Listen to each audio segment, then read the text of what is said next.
So Highline South Africa produces day-old chicks. We call it day-old pullets. It's female hens that will produce eggs. When they leave here, they get reared and then they produce eggs for the commercial market. We've got about 40% of the South African market. Highline South Africa does not only sell local, but also into Africa as well. We distribute throughout Southern Africa up until Uganda. We've got 4 different breeds that we sell, of which 3 of them produces brown eggs and the 1 produces white eggs. And we're part of the international brand, and we actually sell genetics. We sell the potential within the bird. Because this is a hatchery, we hatch chicks out of fertile eggs. It's an embryo. It takes 21 days to develop, and within that 21 days there's no room for error. The hatchery is 24/7, 365 days of a year. We can't afford to have power down less than 3 minutes, otherwise we hurt the embryo.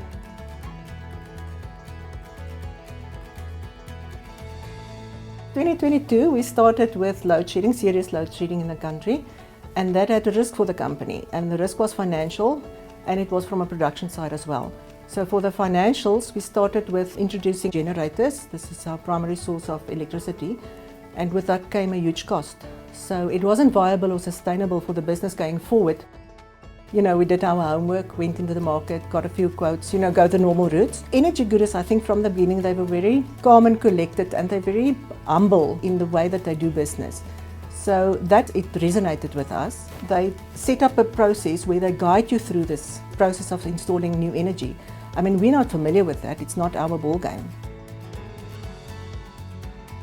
Jong, ek dink die dag toe hulle die presentation kom gee het vir ons, toe Alexis dit vir ons kom aanbied, en ek dink sy woorde wat hy vir ons gegee het, en met my meganiese en elektriese agtergrond, was dit vir my 'n baie goeie keuse om te maak met die gurus, en hulle nadiens is vir my baie belangrik, en dit is hoekom ek hulle gekies het.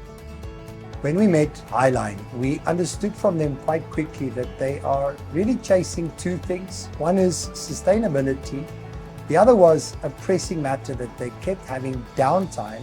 Whenever load shedding had to occur or power outages was in the area, although they had a backup generator, they always had the loss of power supply to the load on the inside. They needed something to find a power source in the interim between the generator that needs time to switch on and take the load and the plant not to go down. For that case, we developed and designed a uninterruptible power supply 400 kilowatt system from Eaton to give us that standby time.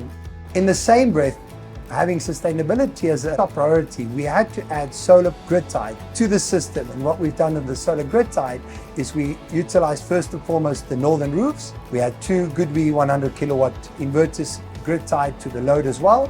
And so these 2 systems worked in harmony with the generator, that they always had more redundancy than they had before. They had resilience, but in a sustainable way.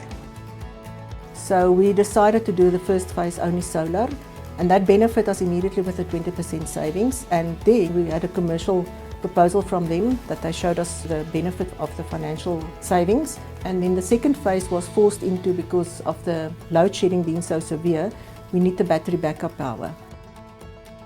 When we get to a solution, the first question asked is size. Do they have space? Is there a room we could use? Very often, if not always, they do not have, right? So we need to find ways to put our kit into a room, controlled, fire suppression, cooling, to really keep the systems working as they should. You have the option of building, brick and mortar, build an energy center, and you have the option of a containerized system. The reason containerized systems are popular is you can deploy them faster, right? So you really can get going quickly. Second, you do not need to have any municipal agreements or municipal approvals. If we had to build brick and mortar, we'd have to submit plans to council, we'd have to wait for feedback, then get an architect, so that the time to actually get the kit to work, it takes longer.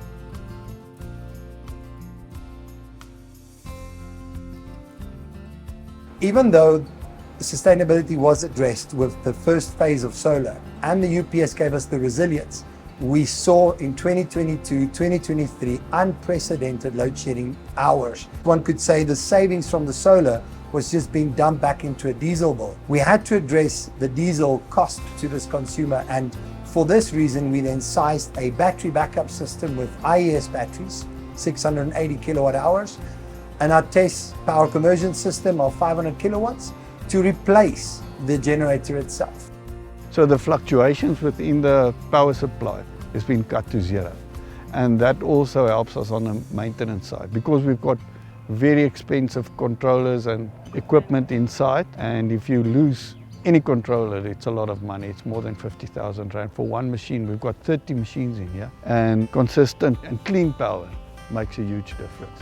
It's been a very successful process so far. Energy Gurus did very well. The second phase where we put the battery in, that's still new to us, and we're still growing into that. In this day and age, everything's becoming Internet of Things, right? And we see that more often systems are running plants like these. And it's great, it eliminates the human error, but it is susceptible to power interruptions, bad quality of power, and these have to be addressed as well. Example at Highline, they have a single operating system that controls the entire process, right?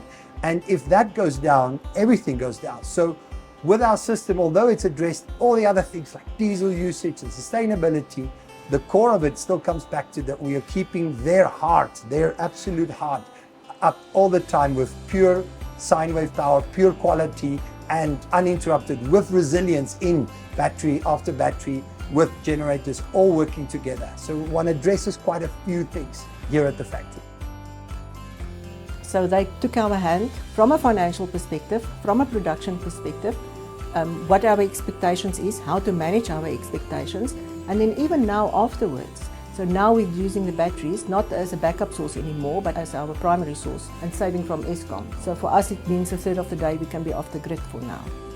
I mean, if you've got a return on investment for 3 years or 5 years, and you can estimate your usage on life between 10 and 15 years, I mean, essentially for 5 to 10 years you don't have a bill. That makes business sense for me.